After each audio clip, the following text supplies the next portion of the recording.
The following was recorded live at Conference21, May 21st to 23rd, 2021.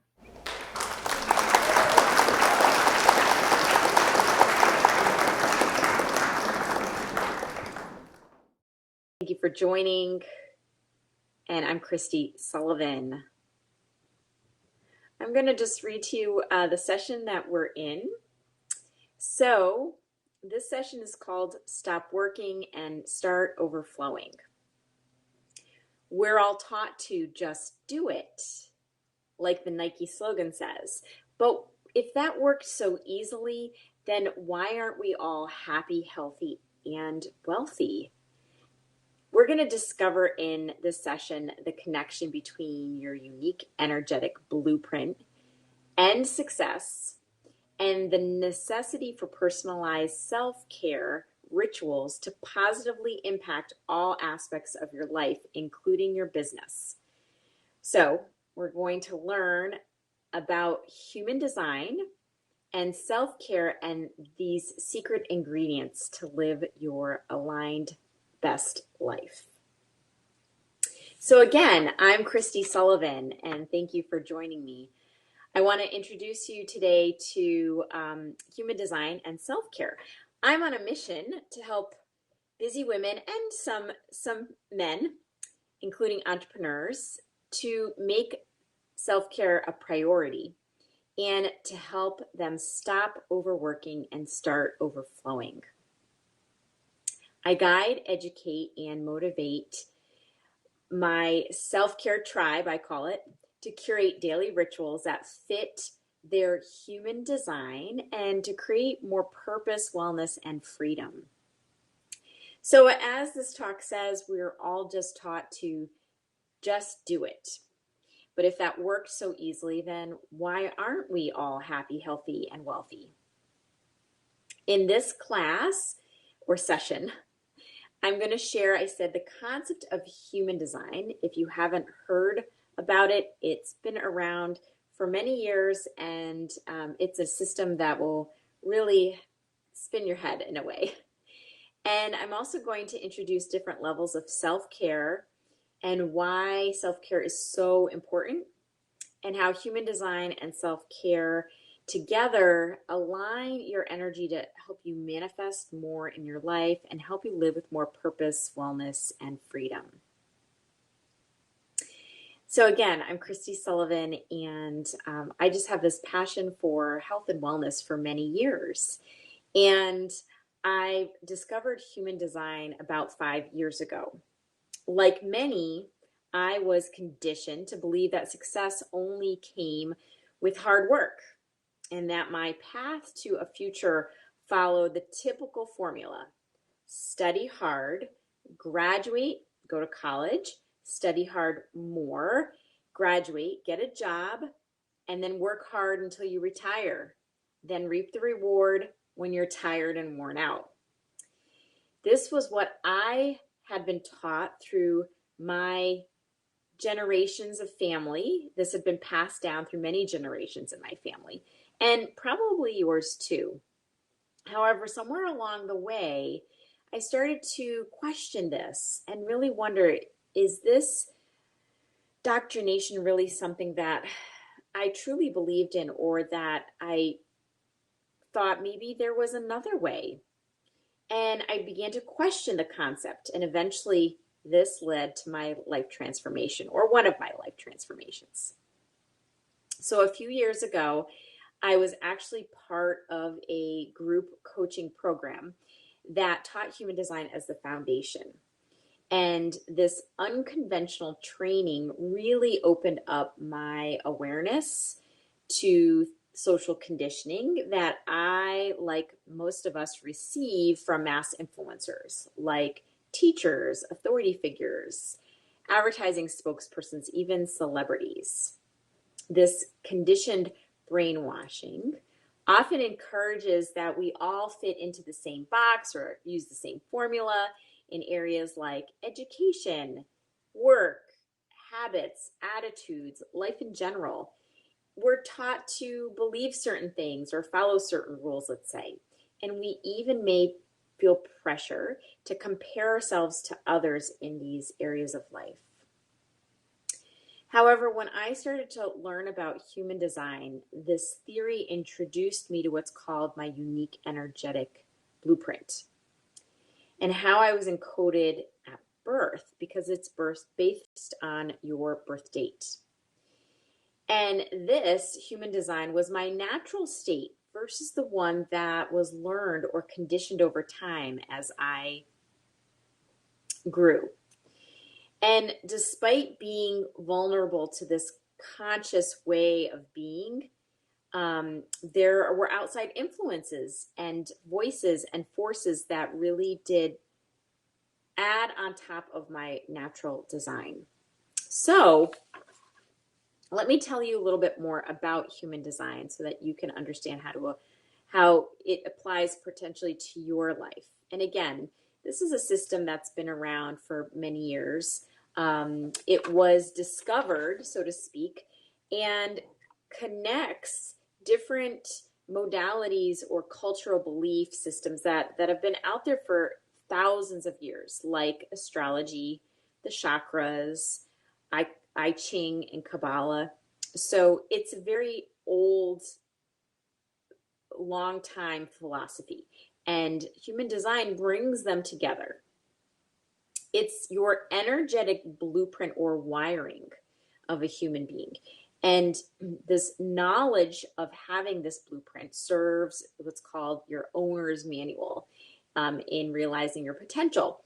Everyone's design is perfectly configured based on your birth date. It's just what you're born with. And if you understand what this is, you then become more connected to your life purpose and your uniqueness. By knowing how we operate energetically, we can leverage that uniqueness for abundance, fulfill our life purpose, and potentially stop overworking and start overflowing. Imagine a life where our uniqueness, our highest potential, is about being ourselves and nobody else. So we don't look the same on the outside, and we're not built the same on the inside. I think of human design as the design of our car that we've rented here or that we're driving. So think of, I'm going to introduce you to the 5 types of human design, and that type is your car model. But then when you look inside the car and under the hood, you see very different aspects of that car that make you unique. Not just the color and the engine style, but even the wiring and even the type of gas that it might take and other just uniqueness about that car. So we're all built different than each other, so to speak. But remember, I mentioned this social conditioning, this indoctrination that we all grew up with in some way or another, whether it was passed down from ancestors or, again, authority figures, or even marketing messages that we hear. This one-size-fits-all conditioning that we're taught is perhaps what we believe about ourselves. However, is it really true? Is that conditioning just what's been passed down? And we've been trained also that our head, our intellectual ability, is what holds the answers to all of life's mysteries and really helps us to decide things. But really, if you think about it, and we know this based on meditation, that the mind can often produce resistance and confusion. So now we've got conditioning, we've got the mind, and human design is really based more in our energy system and allows us to access wisdom that's outside of the mind and deep within ourselves. So again, your chart, as I mentioned, your human design chart is based on your birth date and gives very specific knowledge about things like personality traits and health and psychology, talents that you might have, wisdom, and even vulnerabilities. So let me break this down a bit by going into the 5 different types of human design. Now remember, we're starting at the car model, so sort of the general. Once you actually get a reading of your chart, you then get to take a deeper look inside. We're going to stay on the surface for today just for the purpose of this discussion. So the first type, about 70% of the population are generators, or a subgroup called manifesting generators. These are what I would call the worker bees of our society. They're very productive, huge energetic capacity to work. They perform, produce, and they succeed very well if they're responding to opportunities that are in alignment with their design. Again, they like being busy and productive, but the key is that they need to be doing the right kind of work with the right kind of people, even in the right time. If not, they end up feeling exhausted and frustrated, but they'll feel satisfied if they're actually in alignment. Now, I'll just say that most of the time we're designed to, again, just do it, make things happen. And what I described for 70% of the population is actually the type to be busy, so to speak, but it needs to be doing the right thing. And also that we, as generators, I myself included, don't necessarily create and make things happen out of the blue. It really needs to be along the lines of the right opportunities. Those who can just do it are called manifestors, which is the second type I'm going to talk about. Manifestors, with a capital M, are only about 10% of the population. They are infused with this bold energy of visualization and can initiate to start things. They get an idea and they're able to just do it. They can also get a download or a visualization and decide to create some new energy into existing projects. And they need good teams in place and to be able to inform those teams of what they're doing. If they don't inform others that are involved, they may find themselves being alienated or projects getting stalled or falling apart. They end up feeling perhaps even angry, but if they're in alignment, they feel at peace. So again, this is about 10% of the population, and these are the people who can create, initiate, and just do it.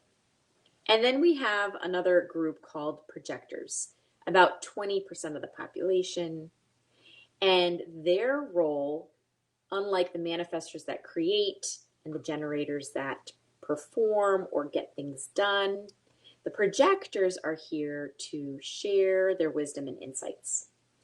They can be especially potent and insightful to offer this wisdom to the world. But they need to be recognized and invited to really feel like they are offering this wisdom in the right way. Otherwise, they'll feel rejected or shut down. They may end up feeling bitter and exhausted. But in alignment, they'll feel successful. And again, these projectors are so important because they provide valuable insight, maybe even foresight. They can see the big picture.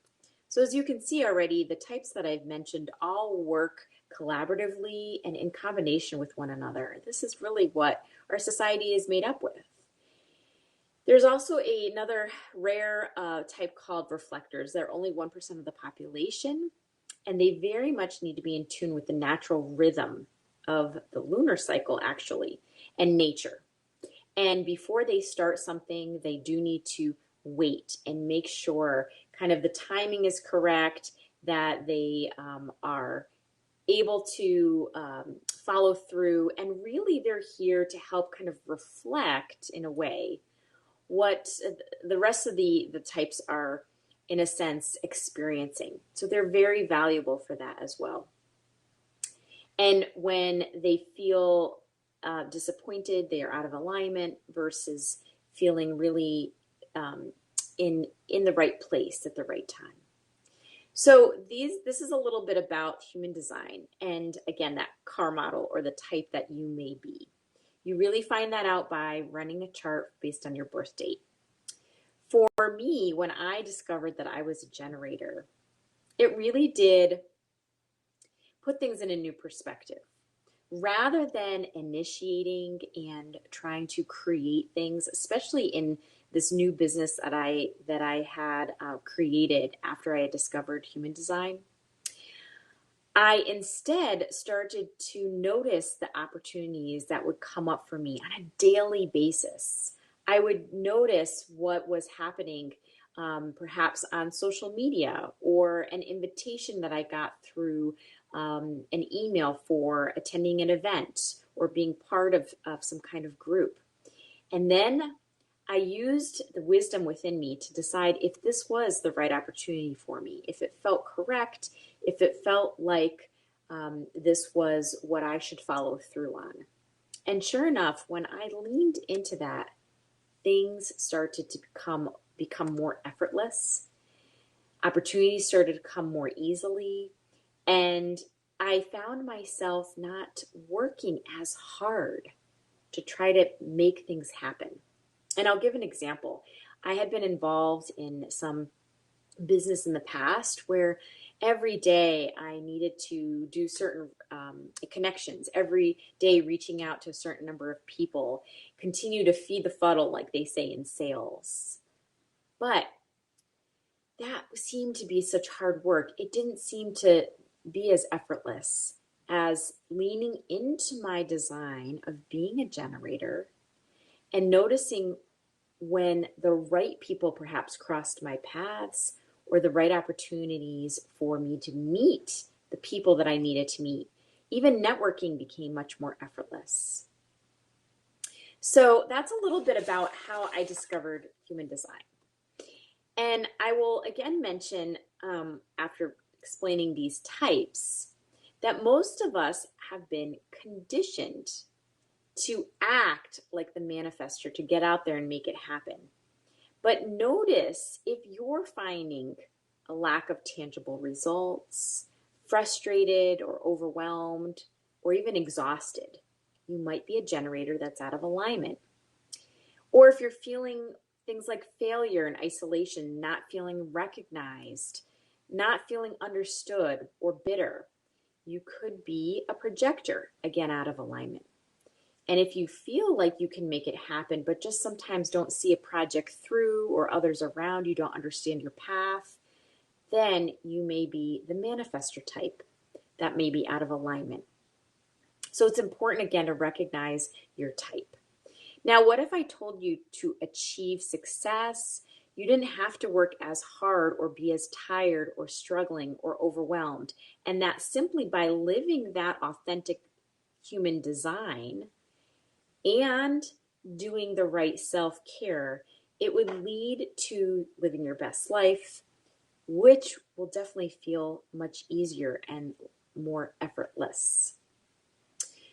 So another concept that I discovered during my coaching program was that the mind, again, is not the best place for solving problems or making decisions. And in fact, as I said earlier, that mind can really produce confusion, indecision, and resistance sometimes. According to human design, we focus on what's called our energy centers. And in the head, this energy is to take in inspiration, perhaps even take in visualization, concepts, beliefs, and information. And we receive that information only for researching and processing. Our wisdom for decision making, again, not in the head, resides in our body, in our intuition, in gut feelings, maybe even emotional energy. And this is important because these all are situated in the body and not in the head. So this means it's really important to get out of the head and into the body. It's actually critical for tapping into deeper wisdom and go beyond this intellectual head. Human design is the how-to manual for accessing the wisdom. When you understand your actual best energy for making decisions also, then you can go deeper within yourself. You can access this wisdom on a more regular basis. And daily self-care activity is actually very essential for tapping into this wisdom because it gives you the opportunity to get out of the head. Imagine when you're doing self-care and how good it feels, how the right self-care for you is actually you nurturing and receiving instead of the doing and instead of the thinking. Daily self-care is essential, not only for well-being, but also for helping to align your energy. And that is so critical for, again, the human design system.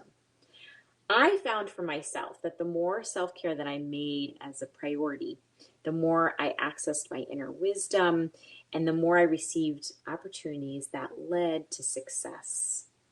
It's as if the less hard I worked, the more effortless things became as long as I was doing the self-care. I recognized my energetic design and I made that effort to stay aligned with self-care. So you see, the work was on the inside, not on the outside.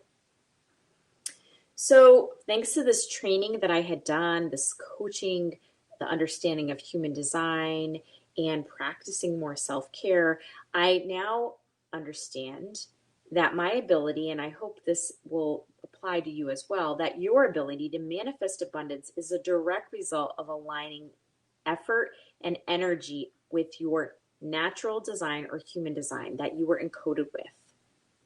So by living in this alignment, you create more opportunities and invitations for success and abundance. And unlearning the conditioning that we've been taught and living more in a way that's this new formula, being unconditioned. It takes daily practice and consistent self-care for sure. Learning about human design also helped me realize the importance of getting out of my head and doing more body-centered activity. This again aligned my energy and strategy for living in my design. So I'm suggesting you make a commitment to daily self-care on a daily basis. And understand too that self-care needs to be customized because your energy and uniqueness is very specific and different from others. So it needs to fit your circumstances, your needs, and again, your design. So this is why I'm on a mission to marry the human design and self-care rituals and to motivate and guide my tribe to give yourself permission to make essential self-care a priority and curate the daily rituals that actually fit your design. So let's talk a little bit more about self-care now. Self-care is really not, I'm going to start off, not having a glass of wine each night or scrolling through Facebook to try to get your mind off of stress. So think about, what does your self-care ritual look like? Do you even have one? What I'm talking about is more real self-care, the kind that serves you in a healthy way, like consuming nourishing foods, moving your body, drinking enough water. Perhaps it's even spending time with the people who really inspire and enrich your life. And it's also being kind to yourself and setting perhaps boundaries. Real self-care is not just diet and exercise, it's so much more. And so let me talk about 3 different categories of self-care, or 3 levels of self-care. These are 3 levels that I believe when you're on the path, it will help you heal, reprogram, and evolve your mind, body, and spirit. We usually start off at level 1, occasional self-care. Now, occasional self-care is periodic, it's time-bound, and sporadic. It's meant to improve our health. And I think of this as New Year's resolutions. We always have a good intention to improve our health, but those resolutions often get cast by the wayside after a few weeks. Occasional self-care may mean that you're sometimes having a period of eating well, you commit some time to exercise, you might even slow down and take a vacation or decide not to fill your schedule. The payoff, though, is short and effects are rarely long lasting because this self-care routine is only occasional. It's sporadic, as I said. The next category or level that I call is level 2, daily self-care. This is when you do commit on a more consistent daily routine of doing self-care. It could be like moving your body in some way for 30 minutes, choosing more fruits and vegetables throughout the day at every meal, and maybe even going to bed each night at a reasonable time, a better time for you to get enough sleep and to feel rested every morning. So this is the type of self-care, this daily, when you occasionally, though, have a slip, like you may have a late night or have a treat on the weekend, or you might skip exercise if you're on vacation. But then you go right back to the daily routine because, and this is the word, committed is where you're at. And that commitment helps create the recurring habits. Now, level 2 sounds like this is ideal and where most of us aim to achieve. But this is the level that I want you to consider going further up from, and to change how you set your bar and to aim higher because the payoff is much bigger, longer lasting, and life changing. So level 3, or spiritual practice or spiritual self-care, is really when you take your self-care to the next level. You're connecting to your higher power, your inner wisdom, or however you want to word it, but it's helping you be aligned in mind, body, and spirit. So in addition to some daily mind-body activity that you do, you're also exploring what's on the inside. So for example, you might be journaling or keeping a daily gratitude diary, or even doing prayer. It could even be meditation, but it's where you're actually doing some inner work. It could also be working with a practitioner to address some self-limiting beliefs or to heal some old wounds and traumas, which we all have, by the way. It can greatly affect us for sure, and that even being unconsciously. It's also level 3 about slowing down and turning attention from the outside inward to explore how you can evolve, how you can go deeper and more fully to expand yourself and become even a light to others. Level 3 is big. I urge you to consider which level that you're at. So in review, think about level 1. Are you occasional or sporadically doing self-care? Level 2, are you perhaps committed on a daily basis to some mind-body practices that are definitely healthy and creating more wellness? Or can you aim for level 3, doing something in a deeper, more spiritual way? That inner work. Again, the work is on the inside, not on the outside. And this aligns very much to what we talked about in the energy of human design. So self-care can create more opportunities and invitations to manifest that abundance in your life because it helps you live in your human design energetically. Real self-care helps you get into your body and out of your head and more aligned to the energy, which again attracts the right things for you, the right opportunities, invitations, and even visualizations and concepts to manifest. You don't have to fully know the whole human design system, although I do highly recommend that you do look into it. Just understand that this human design is science-based, just like energy, and that there's a real connection between alignment of energy and abundance. And self-care, the real kind, will expand the mind, your body, and spirit, and this affects your life, your energy alignment. I'm going to offer you a couple of tips for self-care, and that there are 3 in general, 3 that will hopefully help you to achieve that that high level of self-care. One, make self-care a priority. Put yourself and your self-care first. Create a schedule, let's say. Block some time. Take frequent breaks. Say no and set boundaries when needed. Number two is keep it simple. Don't make it overwhelming or time-consuming or even expensive. You can do self-care in small increments, maybe even several times a day. You could just stop and take a few breaths.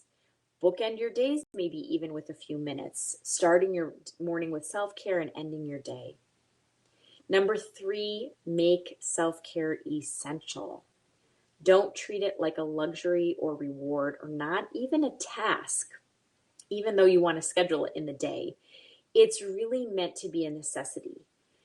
It's like food. It's even like oxygen. And we give that example of the oxygen mask. It needs to go on you first, and it does have a ripple effect.